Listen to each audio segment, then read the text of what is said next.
د فوټبال مشهوره لوبغاړي میسي نوې مرکه خورا جالب خبرې پکې کړي. د کریک پریس سپورټي چینل قدرمن لیدونکو سلام، ستړي مشئ په دې هیله چې تاسو قدرمن لیدونکي به روغ جوړ خوشحاله وئ. د تېرې چهارشنبې په ورځ د بارسلونا کلب او ارجنټاین هیواد د فوټبال ملي لوبډلې لوبډلمشر لیونل میسي شپږم د سرو زرو بوټ ترلاسه کړ.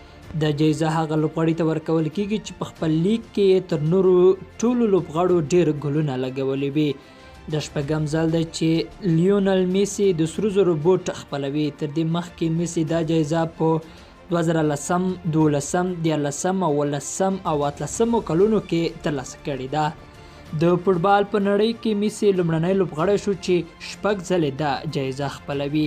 تر میسي وروسته د نړۍ بل وتلي لوبغاړي کریسټیانو رونالډو څلور ځلې په 2008 11 14 او 15 کلونو کې دا جایزه خپله کړې. کله چې میسي شپږم د سرو زرو بوټ ترلاسه کړ، له هغې وروسته یې د مارکاسایډ سره مرکه وکړه چې موږ دلته د مرکې د مهمې او جالبې خبرې درته رااخلو.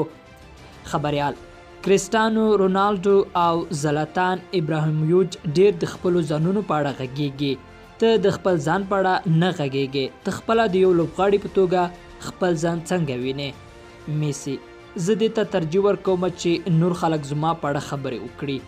پوهیږم څنګه لوبغاړی یم، چې څنګه کارونه وکوم او کوم کارونه باید وکړم، اما دا د ځان سره ساتم. وروسته خلک کولی شي چې نظر ورکړي. دا مې نه ده خوښه چې د ځان په اړه وغږیږم او د ځان صفت خلکو ته وکړم. زه یوازې د خپلې لوبډلې په اړه غږیږم.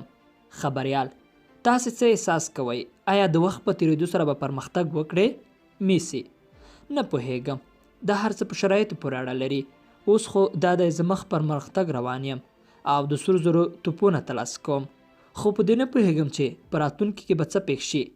خبریال: آیا پوهیږئ چې تر کومه وخته به فوټبال وکړئ؟ میسي: د وخت په تېرېدو سره دې موضوع ته متوجه کیږم.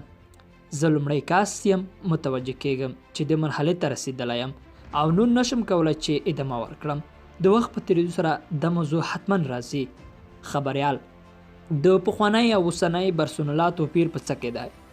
میسي: په حقیقت کې اوس په لوبډله کې نوي لوبغاړي راغلي او یوازې 3 او یا هم 4 لوبغاړي پخواني دي چې بارسلونا کې راسره لوبیږي. هر کال چې په لوبډله کې نوي لوبغاړي راځي، لوبډلې ته نوي بڼه ورکوي. خبریال: رونالډو هر کله تاسو ته نصیحت کوي چې د بارسلونا څخه جلا شه او د لالیګا لیګ پر ځای یو بل لیګ انتخاب کړه.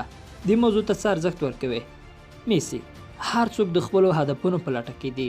ما تر اوسه د بارسلونا لوبډلې پرته هیڅ غوره لوبډله نه ده لیدلې چې زه د ځینې جلا شم. دلته د تمرینونو او لوبو څخه خوند اخلم. په بارسلونا ښار کې د ژوند څخه خوند اخلم. بارسلونا له خپله ځانه ډیره پوره ده او همیشه په دې کلب کې مشخص هدفونه درلودلي دي.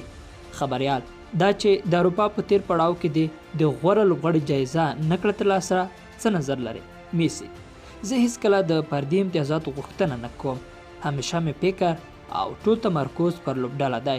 که چیرې کومې جایزې ماته راکول کیږي، ډیر خوښ کیږم، خو که رانه کول شي نو ارزښت راته نه لري.